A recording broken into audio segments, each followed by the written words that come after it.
안녕하세요. 이번 시간에는 코딩은 잘해도 설계는 못하는 AI 코딩 도우미가 독이 될 수도 있다 라는 기사를 한번 읽고 제 생각을 말씀드리도록 하겠습니다. 일단은 IT월드에 올라온 기사인데요. 오현석 팀원이 이제 공유를 해줬어요. 코딩은 잘해도 설계는 못하는 AI 코딩 도우미 독 될 수도. 이 기사의 핵심 문장은 이거예요. 스와이버는 AI는 복잡도가 낮고 목표가 명확하게 정의되어 있으며 널리 사용되는 라이브러리를 활용하는 상황에서 새로운 코드를 생성하는 데 특히 뛰어나다 라고 말했다. 그러니까 무슨 얘기냐면 정의가 되게 명확하거나 알기 쉬운 뭐 이런 것들에서는 확실히 도움이 많이 된다는 거예요. 그러니까 사실 코딩 관련해서 업무를 도와주는 그런 툴들은 예전부터 각광을 많이 받았어요. 그래서 뭐 스니펫이라든지 아니면은 뭐 코드 자동 완성할 때 내가 자주 치는 것들을 스니펫에 올려놓고 뭐 가져다 쓴다든지, 아니면 일반적인 되게 정형화된 패턴을 자동화하게 해주는 이런 거는 업무 자동화 툴은 뭐 옛날부터 좀 많았습니다. 그래서 근데 AI가 그들보다 더 어떻게 보면은 되게 더 복잡한 것들을 해결할 수 있다는 게 장점이기 때문에 사실 굉장히 각광을 많이 받기는 하고 있는데요. 근데 제가 꾸준히 제가 AI를 굳이 쓸 필요가 없어진 이유에 대해서 이거를 그러니까 제가 몇 번 소개를 해드렸는데, AI를 써야 되는 경우는 일반적으로 많이 쓰는 테크닉에서는 AI를 활용했을 때 나쁘지는 않아요. 되게 예를 들면 뭐 DB 커넥션을 해야 돼. 뭐 DB 커넥션을 하는데 컬럼은 이렇게 되고 뭐 나는 그 세 가지 컬럼이고 조건은 이런 식으로 뭐 셀렉트를 날리고 싶어. 뭐 이렇게 해가지고 PHP로 뭐 접근할 수 있게 코드 짜줄 수 있어? 뭐 이렇게 얘기하는 거는 뭐 괜찮겠죠? 뭐 그런 거는 되게 뻔하고 명확하니까. 그런데 이제 설계 영역은 사실 그것뿐만 아니고 기획적으로 고려해야 될 사항들도 되게 많고, 그리고 이제 AI들이 가장 큰 문제는 그냥 뭐 그럴듯하게 추천은 해주는데 실질적으로 그것보다 더 나은 대안이 있는 경우가 있다거나 판단에 미스가 오는 경우가 있어요. 왜냐면 이게 가진 한계점은 결국에는 얘가 수집한 데이터를 가지고 판단을 하는 게 특징이거든요. 근데 이제 얘가 수집한 데이터의 신뢰도가, 그 수집한 데이터의 신뢰도가 떨어지면 떨어질수록 정확도가 떨어지는 경향이 있죠. 그래서 구글에서 여러분들 제미나이 이런 걸로 검색을 이렇게 한 결과들을 구글에서 많이 보여주잖아요. 그래서 그런 보여준 결과들을 이렇게 살펴보면 가끔 보면은 얘가 만약에 참고한 자료가 한 3-4페이지 정도에 대한 웹페이지면 그 3-4페이지에 그 정보에 오염이 되어 있다거나 했을 때 불완전한, 불정확한 정보들을 보여주는 경우도 있어요. 때로는 이제 개개인이 편집하는 그런 위키백과 이런 것들에서 좀 오류가 있는 부분을 참조해서 보여주는 경우도 있죠. 그래서 사실 더 정확하게 보려면 그런 관련된 문헌이나 논문이나 이런 것까지 더 깊게 들어가야 되는데, 제가 알기로는 그 정도 수준까지 가려면은 더 또 빡세기도 하고, 빡센 것도 빡센 건데, 그 완전 히 정보 검색을 할 때 가능하면 좀 무료 데이터 위주로 활용을 할 텐데 좀 애매하기도 하고, 그리고 이제 그런 문헌들을 잘 검토를 했을 때 거기에 있는 맥락들을 다 이해를 하고 인간처럼 이해를 하고 결론을 내는 거는 사실 쉽지가 좀 않은 것 같아요. 그래서 좀 정보의 어떤, 그러니까 기본 원리는 그거예요. 기존에 있는 정보들을 가지고 와서 그냥 리스트업 해주는 그런 수준이 되게 많은데, 코드 또한 그럴 수밖에 없다라는 거죠. 그래서 여기서 이제 스와이버라고 하는 이 AI 전문가의 그 말들을 인용을 하자면, AI는 복잡도가 낮고 목표가 명확하게 정의되어 있으며 널리 사용되는 라이브러리를 활용하는 상황에서 새로운 코드를 생성하는데 특히 뛰어나다라고 말했다라고 얘기를 하고 있거든요. 그러니까 AI는 복잡도가 낮고 목표가 명확하게 정의돼 있어야 돼요. 그리고 널리 사용되는 라이브러리를 활용하는 상황. 이게 말하는 게 뭐냐면, 그러니까 그만큼 이게 오픈소스에서 흔하게 쓰는 거면 그런 패턴이 어느 정도 만들어져 있다라는 거죠. 그래서 뭐 그런 GitHub에서 흔하게 보이는 코드 스타일이라든지 뭐 그런 거를 이제 참고를 하겠죠. 근데 이제 제가 AI를 잘 안 쓰는 이유가, 제가 하는 작업들은 인공지능 관련 연구적인 부분도 있고 뭐 여러 가지 이제 다른 알고리즘적인 연구적인 부분이 있는데, 그런 부분에서는 흔하게 쓰는 패턴이 잘 안 나와요. 그래서 흔하게 쓰는 패턴이 아니기 때문에, 그리고 저만의 방식이 있기 때문에 그 AI를 통해서 도움을 받을 만한 게 이렇게 많지가 않은 거죠. 뭐 데이터베이스 접속하고 뭐 이런 부분밖에 없죠. 그러니까 그래서 거기서 오는 한계점이 있는 거죠. 그리고 제가 꾸준하게 얘기하지만 이런 시대일수록 여러분들이 공부를 더 잘해야 돼요. 공부를 잘하고 질 높은 공부를 해야 합니다. 왜냐면 왜 그렇게 해야 되냐면 생각을 한번 해봅시다. 왜 업계에서는 경력자만 뽑을까요? 아니, 그러니까 코딩 에이전트 만드는 그런 곳들은 꼭 세미나 하는 거 이런 걸 보면 이제 일반인도 코딩할 수 있습니다 막 이러면서 또 마케팅질 하고 있어요. 근데 가능하겠지. 테트리스 만들기 이런 거야 뻔하잖아. 알고리즘 슈팅게임 만들기 횡스크롤 액션 대략적으로 고전게임 소스코드만 다 이렇게 참고해도 뻔합니다. 비슷한 느낌으로 만드는 거 챗GPT가 카피하는 거 나쁘지 않죠. 그런데 문제가 뭐냐면 그렇게 뻔한 패턴으로 개발을 하는 거에 대해서는 노가다 작업을 줄여준다고 저는 표현을 했죠. 지금까지 너무 좋아요.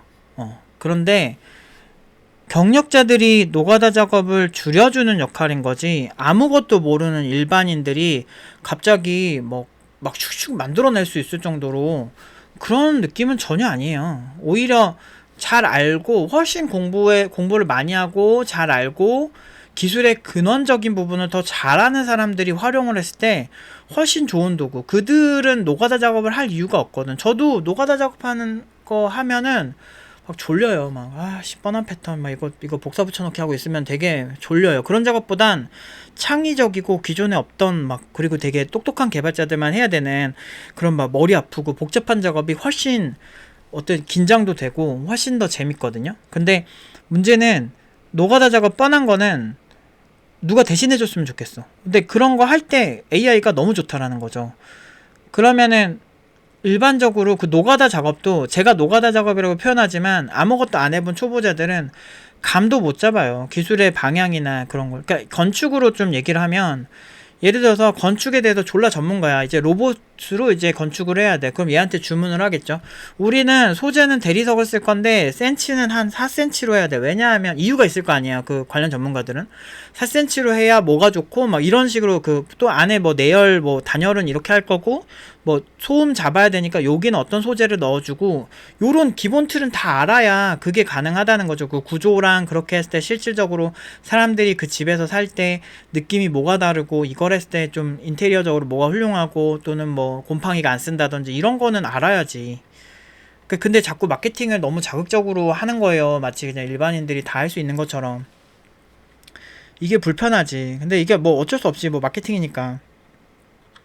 그러니까 마케팅은 뻥카를 졸라게 쳐야 되나봐 진짜. 근데 나는 그게 좀 싫거든. 예전부터 팀노바 하면서도 허위 과장 광고 한 적도 없고 항상 있는 사실만 얘기했는데 너무 결과 좋으니까 좀 그런 부분들이 좀 그렇긴 했는데 아무튼 그런 측면에서 이렇게 제가 살펴보면 마케팅적인 측면이 되게 강하고 그래서 기사에서도 이런 비판을 하는 거예요. 그래서 이제 결국에는 코딩은 잘해도 설계 못하는 AI 코딩 도움이 도움될 수도 라고 하는 부분이 저런 부분들인 거예요. 그래서 결국에는 잘 모르는 사람들이 그냥 그러니까 설계 부분에 대해서 더 제가 아키텍트 얘기 계속 했잖아요. 2년 전에도 AI 때문에 개발자 사라지게 생겼는데 니네 왜 코딩 강의하냐 이렇게 얘기했는데 나 그런 얘기할 때 기도 안 찼어 진짜. 그러니까 잘 모르는 사람들이 그렇게 얘기를 해요.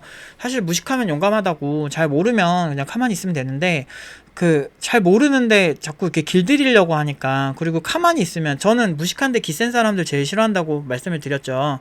왜냐면 차라리 무식한데 겸손하고 잘 모르면 그러니까 무시한다기보다는 지식이 없다. 그러니까 지식이 없어. 내가 관련 지식이 없는 거야. 내가 만약 예를 들어서 내가 나한테 갑자기 탁구를 하라 그래. 난 탁구에 대한 지식이 전무하기 때문에 나대지 않고 선생님 있으면 그 선생님 말씀을 그러니까 아무리 좀 훌륭하지 않은 선생님이라도 잘 모르면 나보다는 잘 알거든. 그래서 그런 사람들 얘기라도 듣는 게 낫거든.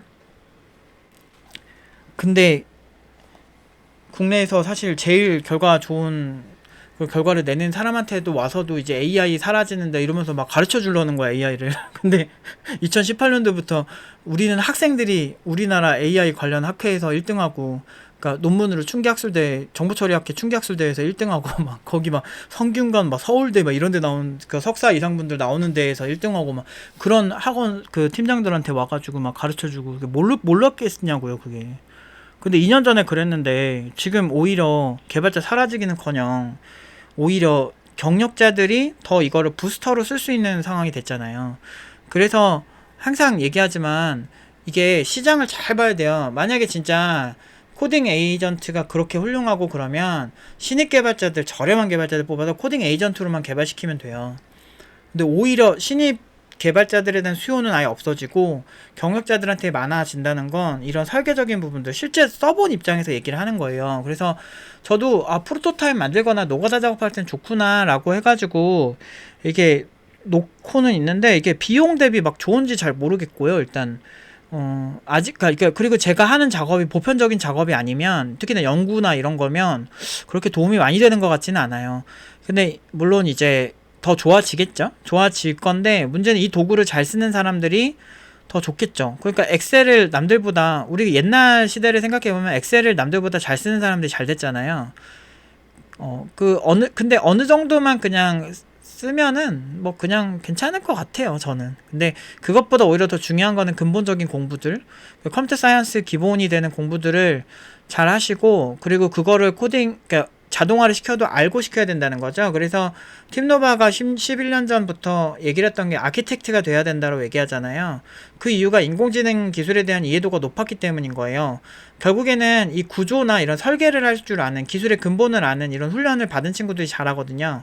그래서 제가 5년, 그러니까 한 팀노바 한 4기 친구들이 고생을 많이 했는데, 졸업생이 많지가 않아요. 3기부터 이제 이런 디테일, 아키텍트가 될 수 있는 디테일을 많이 가르쳤어요. 왜냐면 업무 자동화가 그때 될 거라 생각했는데 좀 되게 늦게 온 거예요. 어떻게 보면 저희가 예상한 것보다는.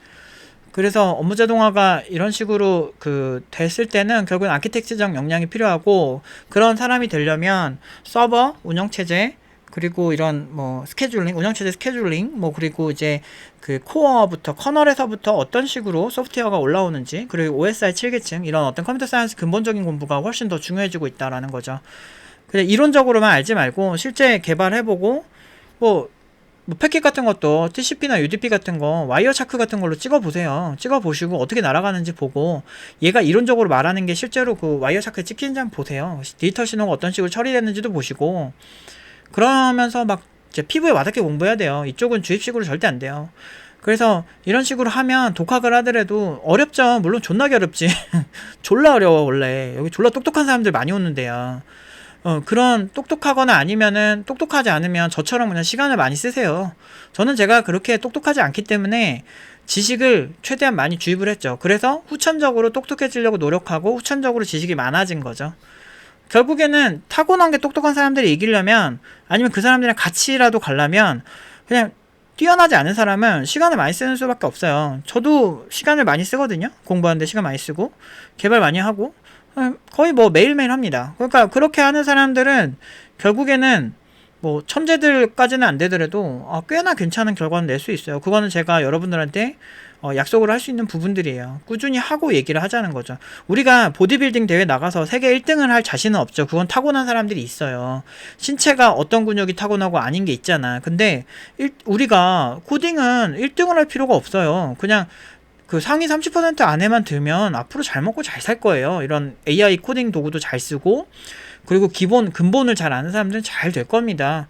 시장이 바뀌어도, 그러니까 그런 어떤 개발자들이 사라질 정도, 개발자같이 공부 많이 하고 하이테크놀로지를 다루는 사람들이 사라질 정도면 그 시장은 이미 다른 직업은 다 잠식당한 거예요. 이미 끝난 뒤에요. 그때는 이미 기본소득제 해가지고 나라에서 돈 주고 있을 거예요. 그래서 우리가 할 수 있는 최선은 다하고, 그리고 그런 어떤 최상위권에 있는 개발자는 돈을 엄청 잘 벌 거라는 게 제 생각입니다. 그리고 아직도 AI는 발전 여지가 굉장히 많아요.